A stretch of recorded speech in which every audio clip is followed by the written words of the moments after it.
Mourners are one of the strangest funeral services provided, but date back to early civilization.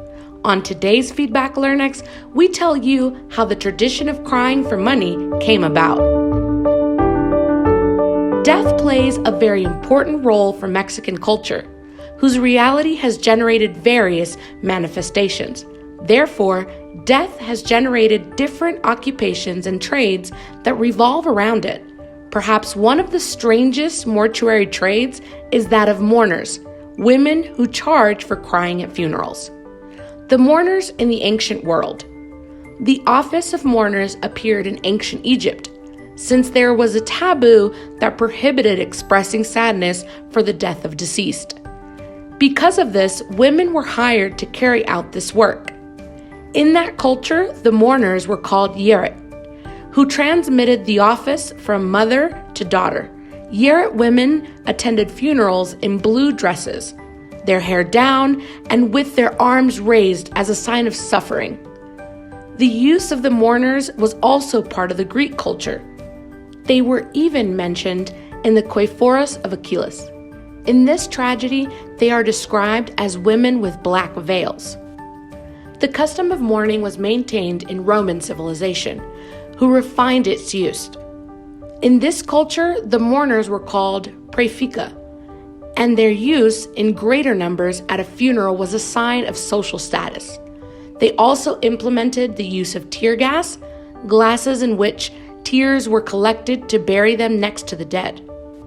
In the Nahuatl culture, crying had a complex psychology, so it is likely that it is the main factor for the appearance of Mexican mourners. According to the testimony of Diego Duran during the funeral of Governor Aguizotl, a mournful, great cry was used. These rites could last up to 4 days. However, there were events in which they cried for up to 80 continuous days.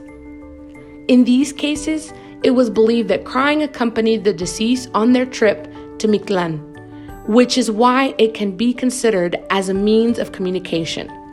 In addition, the Mexica culture understood crying with a positive value, since it was the means to overcome political situations, maintain ties after separation, and strengthen the spirit.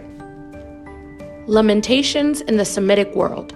Meanwhile, in the Christian world, the use of mourners was censored since the Middle Ages. The main reason was that the mourning for the dead represented an opposition to the Christian dogma of resurrection and eternal life.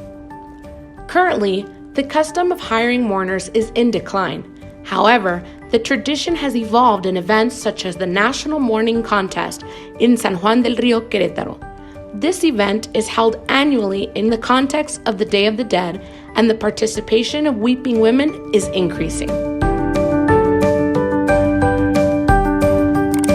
Well, that's it for this week's edition of Feedback Learnex. Don't forget to subscribe and stay up to date with this interesting topic as well as many more on our YouTube channel. See you next week.